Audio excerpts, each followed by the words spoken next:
Welcome to this week's edition of Wolves Weekly. I'm your host, Mark Colachico, the Director of Media Relations here at Western Oregon University. I'm joined today by head men's basketball coach, Brady Bergeson. Brady, how are you today? Doing great. Thanks for having me back. Yeah, no problem. Talk a little bit about last week. You opened GNAC play, you hosted the Ninooks of Alaska Fairbanks, and then the Seawolves of Alaska Anchorage. Talk a little bit about the Alaska Fairbanks game first. 67-62 victory. You guys were down 10 at halftime. First time all year you've come back from both a halftime deficit and you were down with 5 minutes to go. You and I talked a little bit after the game about what the difference was half to half. Can you kind of fill us in on that?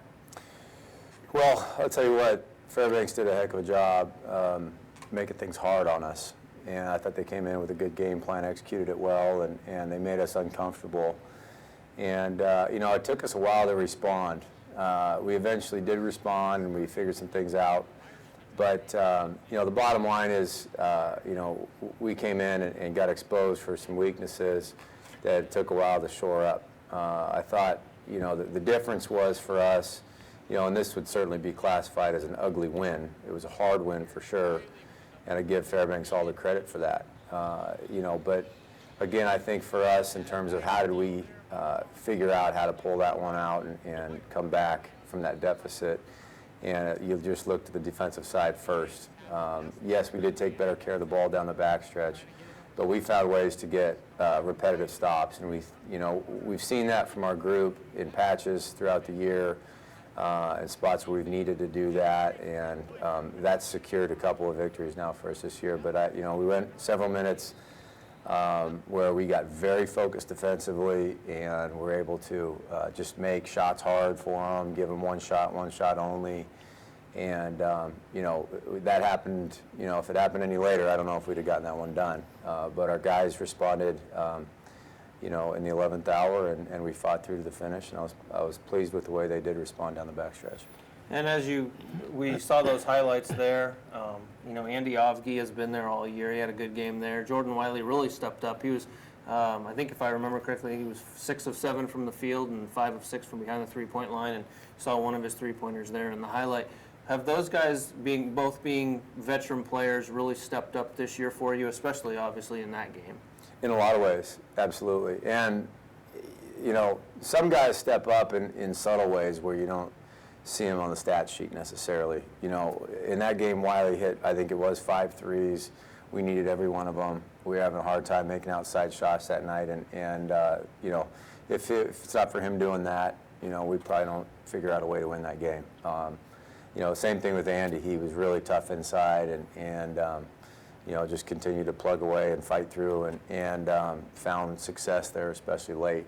But, again, we've had, it was Andy, it was Wiley, and it was several other guys stepping up and doing their job all at the right time, and us just being patient with ourselves and figuring out the process of the game of what do we need to do to be successful here. And it took us a while, but we got it done.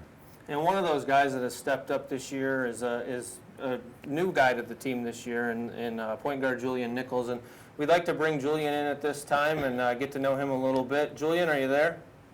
Yeah, I'm here. How are you doing today? Fine yourself. Thank you for having me. No problem. Welcome to Wolves Weekly. Talk a little bit about the reason why you came here to Western Oregon University. I know you transferred from Chaffey Community College down in Southern California. You grew up down in the Upland area, down around Ontario, Rancho Cucamonga. What was the reason why you chose Western to continue your education and your basketball career? Well, first and foremost, I want to thank Coach Brady for the opportunity to come here to Western.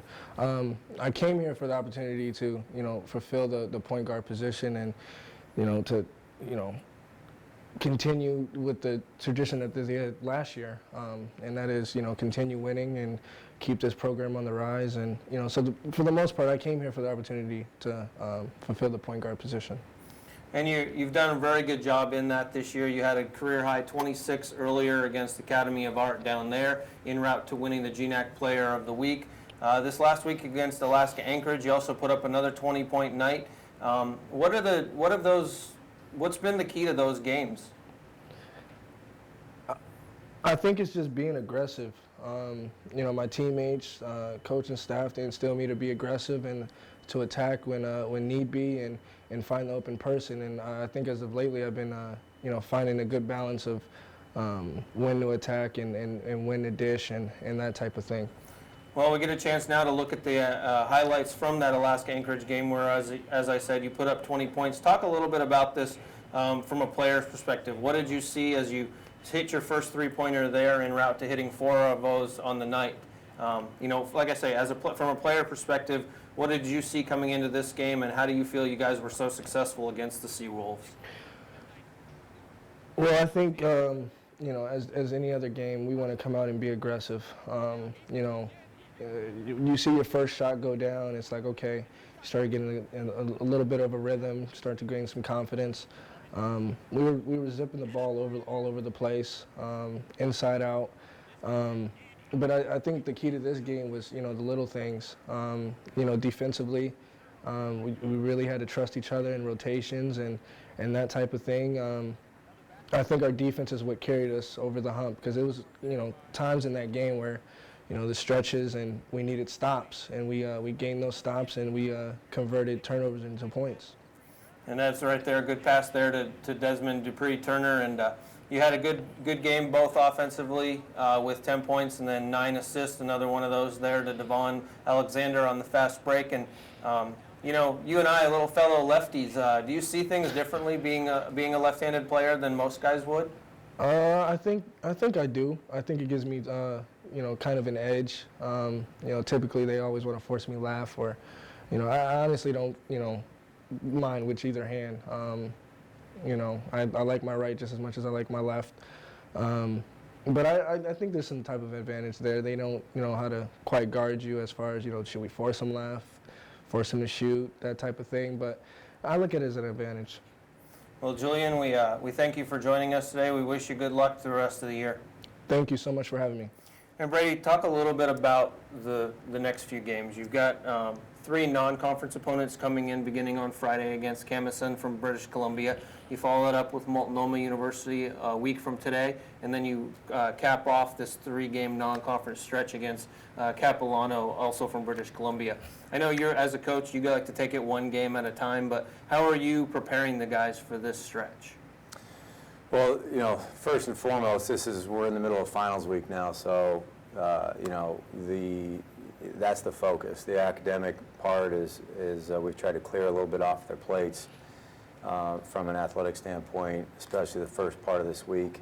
And so our prep work will be reflective in that. And then as the week goes on, we'll start to ramp things up a little bit more and get more prepared for the game specifically.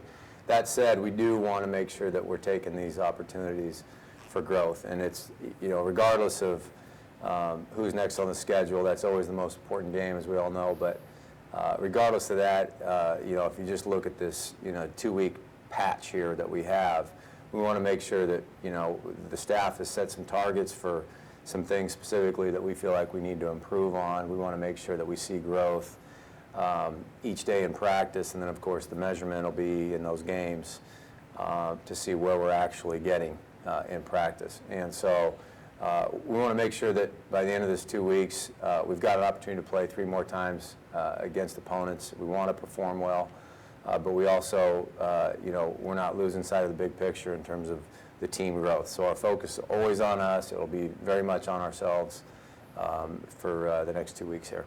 Well, Coach, we wish you good luck. Fans, as you know, this will be our last show for the 2014. On behalf of Coach Brady Bergeson, myself, everyone here at Western Oregon involved in the athletic department, we'd like to wish you happy holidays, and we'll see you again in 2015.